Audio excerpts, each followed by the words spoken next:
Hello everyone and welcome back to the channel. In February, a report came out from Gun Owners of America that the ATF was found using facial recognition software to spy on legal, law-abiding gun owners. And while the first reports of this hit the regular 2A sphere a couple of months ago, it turns out that some of the folks in the government have known about this since 2021, and the scandal is deepening. So apparently, this all started with a 2021 report from the Government Accountability Office, GAO, not GOA, that surveyed federal law enforcement agencies about their use of facial recognition software. And the ATF is right there on the chart of agencies using the tech. The report found that the ATF used several different systems owned by different law enforcement agencies, including one called Clearview AI, which has over 30 billion images sourced from news, social media,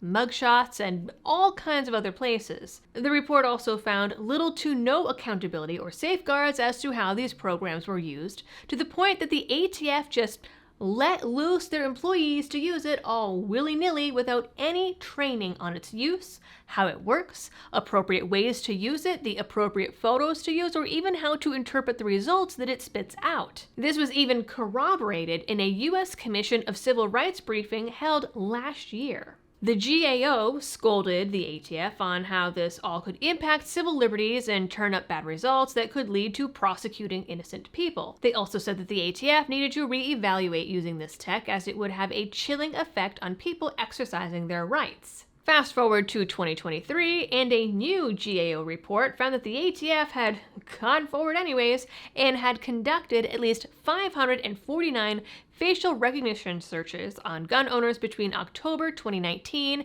and March 2022. Again, there were no safeguards during that time, no training, and in some cases, ATF officials said they didn't even know that agents were sending photos to these commercial AI services. And they were doing it all without warrants or court orders. In fact, the Civil Rights Commission reported that the ATF, FBI, DHS, and other agencies had already conducted thousands of searches on individuals only suspected of breaking the law in those 2.5 years alone, because they were looking for leads. And then suddenly, according to the ATF, they stopped doing it in 2023. Yeah, right. But before I get to the rest of the details proving that the ATF has not stopped using this technology and the investigation being opened up, this video is brought to you by Home Title Lock.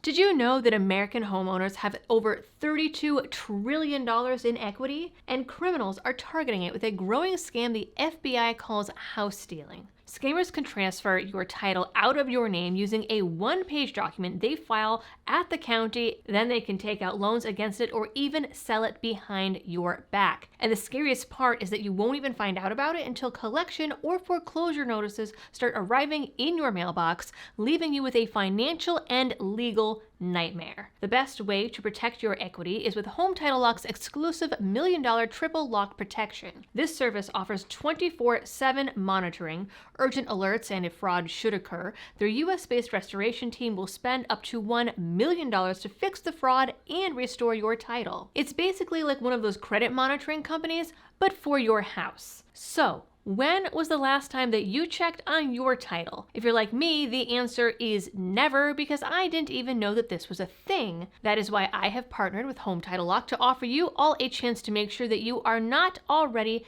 a victim. So go to HometitleLock.com/LibertyDoll and you can use promo code LD250 to get a free title history report so you can find out if you're already a victim and access to your personal title expert, a $250 value when you sign up. And make sure to check out $1 million triple lock protection details when you get there.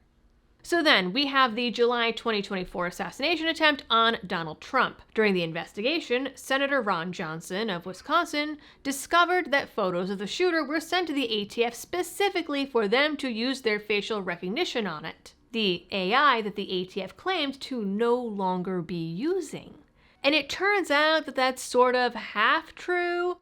What happened is they're just outsourcing the actual searches to other departments who are still using the same software, that is Clearview AI, Vigilant Solutions, and other commercial AI software. Speaking of Clearview, as just one example, big questions around it popped up during a 2020 interview with the New Jersey Attorney General, when he mentioned that the New Jersey police took a photo that a suspected child predator had sent to an officer in a sting operation and ran it through Clearview to determine specifically if he owned firearms. Now, this was just mentioned in passing during this interview, but it was a little weird considering that they allegedly already had his name and a government database of gun owners since they have a permitting process.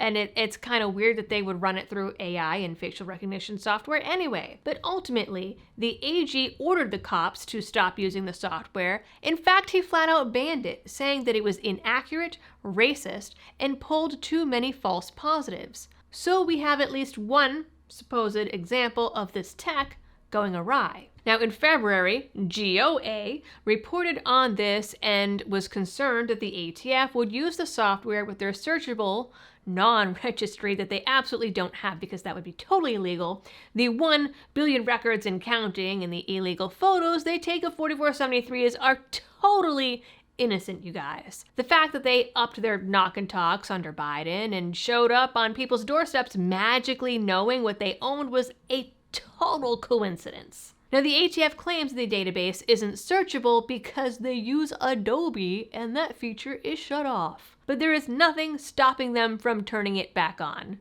And there are already members of Congress who have demanded funding for software to conduct, quote, advanced analytics to correlate open source, commercial, and native agency data in the 2024 to 2025 budget, and requested reports on how the ATF is currently using this technology.